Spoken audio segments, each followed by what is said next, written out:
What's up, guys? Welcome back to OG Sports TV and welcome back to another episode of Real Talk. We just had the NFL divisional games this weekend. There were 4 games and they're all very exciting. And one of them was a lot closer than I expected to be, and we'll talk about that. But we're going to start with the first game of the weekend with the Packers and the Rams. When the Packers won this game at home 32-18. And I think the biggest takeaway from this game is just how great the Packers are on offense and how much they can give you just enough on defense. So the Packers came into this game facing the number one defense in the NFL. And you could see that in the Rams' previous game, in the wild card round against the Seahawks, where they made Russell Wilson, who's a great quarterback, they made him look lost. They made him look confused at home. So the point in this game for the Rams was they had to come in, they had to create turnovers, and they had to pressure Aaron Rodgers. And they didn't do that. Aaron Rodgers was clean all game. He didn't take a sack. And essentially the Packers came out there and acted like they didn't care that the Rams were the number one defense. And they're coming out and they don't even have their star left tackle, David Bakhtiari, who they just signed to a massive extension. So, and how they did it, they came in and they said, okay, the Rams are built to not give up the big play. They're built not to give up the haymaker. And what did they do? They came out there and they just jabbed at him. They peppered him with six-yard play, 6-yard play, 7-yard play, 7-yard play. And they did that all night until the defense got tired, and then they went for the haymaker. So they saw that 60-yard run with Aaron Jones. Then 2 quarters later, after just peppering them with short plays, and then bam, deep to Allen Lazard for the ceiling touchdown halfway through the fourth quarter. So I think what this tells you is the Packers can win in any way necessary, and that's what makes them great. If you need to win, if they need to score 40 points to win, they can do that. You can see that with a lot of their games this year, especially the most recent game in Week 16 against the Titans. They just blew them out of the water. But if they need to go up tempo and take short play, and then hit you, they can do that too. If they need to run a ball control, run and play defense type of style, they can do that too. They have 3 running backs who can hurt you. AJ Dillon has come out in recent weeks. They still have Aaron Jones, who rushed for 1,100 yards. Jamal Williams gives them something. So with the way this team is set up, and not to mention Aaron Rodgers played an MVP level this year. He threw nearly 50 touchdowns. So, and he ran for a touchdown in this game against the Rams. So how do you stop this Packers offense? I don't think you can. I don't think you can.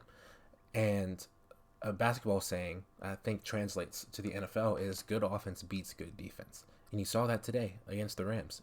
Because it didn't matter how good they were on defense. And yeah, Aaron Donald was a little banged up, and you can see that he was on a little bit of a pitch count. But it doesn't matter because the Rams are still a great defense without him. And they came out and they just controlled the game from the jump. So the Packers came out, they won this game, and they won it convincingly. They won it convincingly. Something I previewed coming into this game was the weather and how it might affect Jared Goff and his thumb injury. Jared Goff came out there, he was making some good throws early, and it started to snow a little bit in the game, but I couldn't really tell if the weather was an impact on him so much, or if maybe he just still wasn't 100% in general. Or the Packers defense, they did well enough. They created pressure when they needed to, got stops when they needed to, and the Packers were in control of this game from the beginning. So to recap, the Packers offense is incredible. They can win in any way they need to, and they win 32-18. They will host the NFC Championship game against the Buccaneers, and I can't wait to get into that in next week's video. Let's get on to the next game. Next game, the Saturday night game, was the Bills hosting the Ravens. This game was fun. And if you were a casual football fan, maybe you were a little bit bored during this game, but if you're a diehard like me, you were locked in the entire time.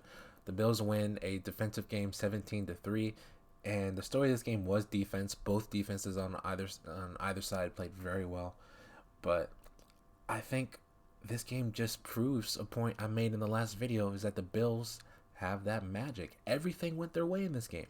I said in the last video that when a team like this, they just have a magic quality about them that it feels like you just feel like they're gonna win. and they're gonna win, and they're gonna win the championship. And everything when a team has that, everything tends to go their way. And everything went the Bills' way in this game. Justin Tucker misses an extra point and a field goal. He never misses, especially close field goals or extra points. He never misses, but he missed 2 in this game, which had to give the Bills a level of confidence. And Lamar Jackson throws a pick six, and what was not a very complicated zone coverage, which I'll get into in a second. The backup quarterback Huntley for the Ravens came in, and maybe he's not warm. He hasn't played a whole lot with the first team. They said that he was called up from the practice squad, but he missed a surefire touchdown. So that's another break that went the Bills' way, and they win a game in the playoffs where they only scored 10 offensive points. That's unbelievable. How many times can you say that you've seen that happen before? So everything went their way in this game, and not that they're just getting lucky and they're not actually creating things for themselves, but like the things that they can't control, missed kicks and individual mistakes, like everything went their way. So let's talk about how the Bills defense made a difference in this game, because something that I talked about is that I thought that they would struggle with Lamar Jackson on the ground, and they really didn't. They kept him in the pocket, and they created pressure. They sacked him 3 times, but it could have been more. And he didn't create much on the ground with his legs, and really what they did is they forced the Ravens to become a drop back passing team, which is not their strength. The Ravens are great, and Lamar Jackson is great when they can be an effective dual threat team. They can hit you in the ground, and they can hit you on play action. But the Bills essentially took that away. They took away their ground game. They only rushed for 150 yards total between Lamar and Dobbins and Gus Edwards and everyone. So that's not a great night out for them. And that's their strength, is rushing. So if you hold them total 150 yards, that's a win for the Bills. It absolutely is a win. And the Ravens were down 7 points for the majority of this game, but it felt like they were behind 20 with the way that they became a drop back passing team, the way that the Bills were getting after Lamar Jackson. It felt like they were down a lot more than they were, and you never really felt like they were going to get back into it, even though they were only down 1 score. So, and I think something that is really telling is look at the pick six. The pick six is created because the Bills have been getting after Lamar Jackson. They've been blitzing him. They've been getting after him the entire game. And then on the pick six, they weren't blitzing. If you look at the play, they have the normal 4. They run a 4-3. They had the normal 4 rushers on the line, and then they had the 2 middle linebackers come up, and they were showing pressure in the middle. But then at the snap, Lamar sees 6 pressure in the red zone. And then at the snap, 2 linebackers drop back into coverage. And in the pick six, Lamar was throwing to Mark Andrews. But one of the linebackers that showed pressure and dropped back got on Mark Andrews, and Lamar threw the pick to Taron Johnson, who was originally a slot corner at the snap. So it's a zone coverage, and they disguised it so well because Lamar's been getting pressured all night. So the 2 linebackers drop back from the line, and then he goes on Lamar's target, Mark Andrews, and Lamar he gets nervous, and he throws right to Taron Johnson, who essentially didn't see him. And that's how they set that up all night by getting after him and blitzing him and creating pressure. And that's what wins them this game is the quality of their defense and the fact that they got a lot of breaks. So it's just what a performance by the Bills. And something else that I preview going into this game is the fact that these teams are so different stylistically, because the Bills are a pass first team, and you saw that tonight, and the Ravens are a run first team. So they took away the Ravens' strength is running, and the Bills' strength was passing. But when they weren't running the ball, but they used the passing game as an extension of the run game. What does that mean? It means that they were creating running style plays through passing. So they were creating short plays to the running backs, Devin Singletary and Zach Moss. And they were creating short little screen plays, short little dump off plays for 5 yards, 6 yards. And they're doing that because their straight up running game is not that great, but they can create similar type of plays through this. So they're running the ball by passing, if that makes sense. And they're great. They're running a possession style offense, which kept the Ravens defense honest the entire night. And the Ravens defense played their asses off. They played very well. So, but it didn't end up being enough. So the Bills win this game 17-3. They will head to Kansas City for the AFC Championship next weekend, which will be a really fun game. I can't wait for that. The Bills magic, man. They might win it all this year. On this next game, the first game on Sunday was the Browns going to Kansas City to visit the Chiefs in a game that I thought the Browns were going to lose big, and I still felt that way in the beginning of the game in the first half. Even though Baker Mayfield came out, he was making some really nice throws. You felt he was playing well, and the Chiefs, they missed opportunities. They were held to field goals in the red zone to a couple of times. You felt like they should have scored touchdowns. Then they really could have put this game out of reach, but they didn't. And there's a few talking points with this game, and it's the fourth down play at the end of the game that Andy Reid called when everyone thought that they were just trying to call the Browns offsides, and the touchback with the head-to-head contact. So I'll talk about the touchback one first. Browns looked like they were about to score a touchdown, and the receiver stretches out. He gets hit while he's stretching out for the pylon. He fumbles. It goes through the end zone, and it goes out of bounds, creating a touchback and a turnover. So the Chiefs had the ball, and the Browns missed their opportunity to score a touchdown, which really changed the game because they only ended up losing by 5 points. So that scoring a touchdown there would have made everything different. The touchback rule sucks. It might be the worst rule in the NFL. I don't know how you fix it. Maybe I've heard some people on Twitter say move the ball back to the 10, move the ball back to the 20. I don't know how you fix it. I don't know anything that makes sense, but I'm sure they'll come up with something because that rule's got to go. It's so punitive for no reason, because if he fumbles it 1 yard behind, then they have the ball at the 1. But because it goes through the end zone, they lose the ball entirely, and it changed the game. It really did. But the important thing there is that the head-to-head contact on the play that caused the fumble, because of the craziness of the play and the fact that it went out of the end zone, I think that the head-to-head contact was missed, and that's a play that's not reviewable. But we're looking at this touchback, we're seeing it on replay, and we see that the defender leads with the crown of his helmet, and isn't the point of instant replay to get these things right? So why can we not go on this replay and say, hey, he led with the crown of his helmet, he should get a penalty for that? So why is that not reviewable? I'm not saying you should be able to throw a challenge flag, because then I think it opens a can of worms, and it creates all these things, kind of like how we saw with the pass interference rule a couple of years ago. But it should be reviewable, and I just because you go and you look at this replay for the touchback, and you see that he leaves with the crown of his helmet, and that play is reviewable in college. So if we can review this play in a college, in the freaking Hot Pocket Bowl, then how come we can't review it in the NFL playoffs? So it's a little bit annoying. But anyway, some things that I want to talk about in this game. Look at the Travis Kelce touchdown. Travis Kelce is obviously, in my opinion, he's the best tight end in the NFL. He's one of the best tight ends of all time. He's better than most wide receivers at playing wide receiver, and he's a tight end, because his touchdown in this game, he's up against Denzel Ward. He's the lone receiver on the left side of the formation, and there are 3 receivers on the right side. So he's essentially playing an X role. And if you don't know what that means, if you never played football, the X role is essentially your number 1 wide receiver, your number 1 read on any given play for most of the time. So he's on the left side solo in a tight type of formation. He's against Denzel Ward, who's a top 5 pick, and he plays like it. He's a very good corner. And he does a little out and in route. Not anything too complicated, but he takes Ward's ankles and he scores a highlight touchdown. It was absolutely insane, and it's so crazy. It's so crazy that they can use him as a number 1 wide receiver, and it's effective, and it's effective against anybody.